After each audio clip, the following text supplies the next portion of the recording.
Oi, gente, tudo bem? Meu nome é Ivan, eu estudo na Universidade Federal de Minas Gerais e eu trouxe para a gente discutir nesse pequeno vídeo sobre o melhoramento da fotossíntese.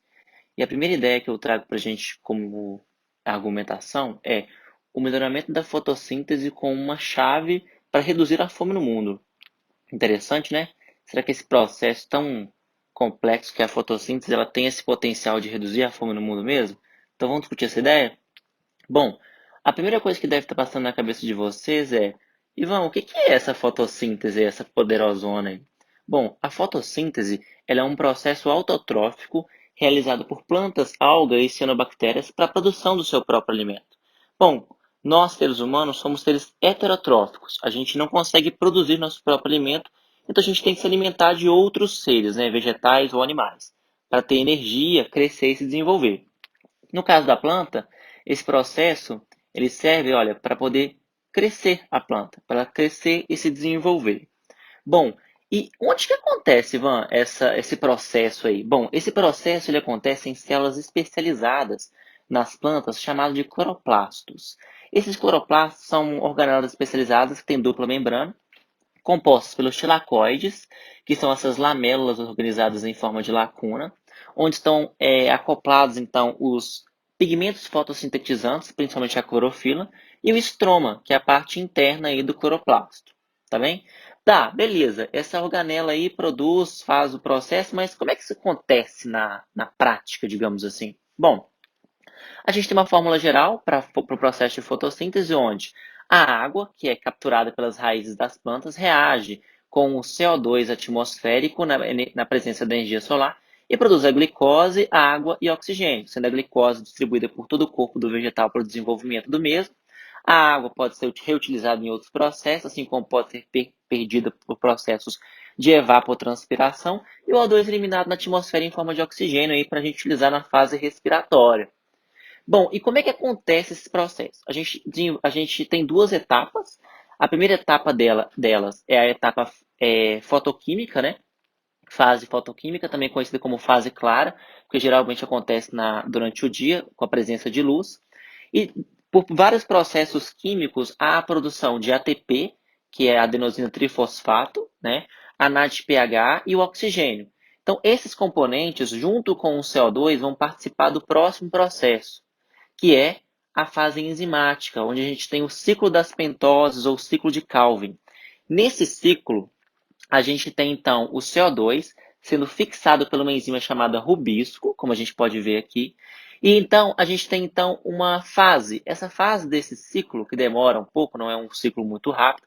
No final desse ciclo, a gente tem a formação de compostos, três moléculas de carbono, conhecido como fosfogliceraldeído, apelidado também como pigal. Então, no fim de um ciclo, eu tenho a formação de um pigal, no fim do segundo ciclo, eu tenho a formação de outro pigal.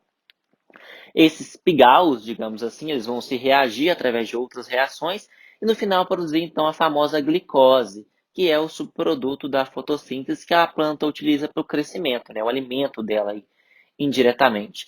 E concomitante a isso, eu trouxe aqui para a gente já começar a discutir plantas C3 e C4. Esse C que está intrínseco ao carbono que é capturado nesse ciclo para a formação, então, da glicose. Por fatores de evolução, plantas C4 são mais eficientes nesse processo de produção de glicose, né, no processo fotossintético, do que plantas C3. Infelizmente, são a minoria que a gente tem na flora aí.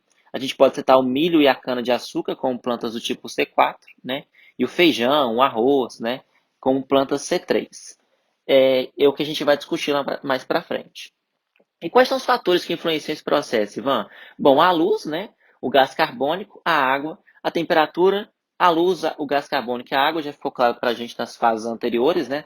Nas fases do processo de fotossíntese. Mas e a temperatura? Bom, a temperatura ela vai induzir indiretamente a perda de água pelo vegetal, como também pode elevar ao fechamento dos estomas, que são essas bolinhas aqui presentes nas folhas, e redução da entrada de luz. Então, vai interferir então na eficiência fotossintética. Além disso, também a capacidade da planta, né, de fixação e de produção de glicose, no caso de planta C3 e C4, em casos mais específicos. Bom, tudo bem, Ivan. Então você já falou pra gente aí, né, o que que é a fotossíntese, o que que esse processo faz, né, o desenvolvimento da planta, que ela pode contribuir aí para a alimentação no mundo, mas e essa fome que você falou aí? Bom, a fome, gente, de dados mais recentes, levantados pela ONU, mostram que nos últimos anos a gente teve um aumento de 10 milhões de pessoas em situação de fome. E o mais agravante, em estudos que fazem uma projeção mais para o futuro mais próximo, essa situação pode piorar devido a essa pandemia do Covid, onde a gente está com muito desemprego, a taxa de eficiência de produção alimentícia está muito baixa, então a situação pode se agravar ainda mais. Eu estou para a gente poder ver aqui, olha, um mapa do mundo, né, em situação de fome no ano de 2019, 2020, levantado pela ONU. E a gente pode ver que a região da África, o sul da Europa, assim como a América Central e a América do Sul, são as regiões que mais sofrem com esse problema. Isso significa que, se essa pandemia não minimizar ou não tiver uma resposta rápida, essa situação pode se agravar ainda mais, acometendo até os países mais desenvolvidos, não é mesmo? Bom, e como é que você vai fazer isso, Ivan? Você vai fazer com que a planta desenvolva mais? Que ideia é essa?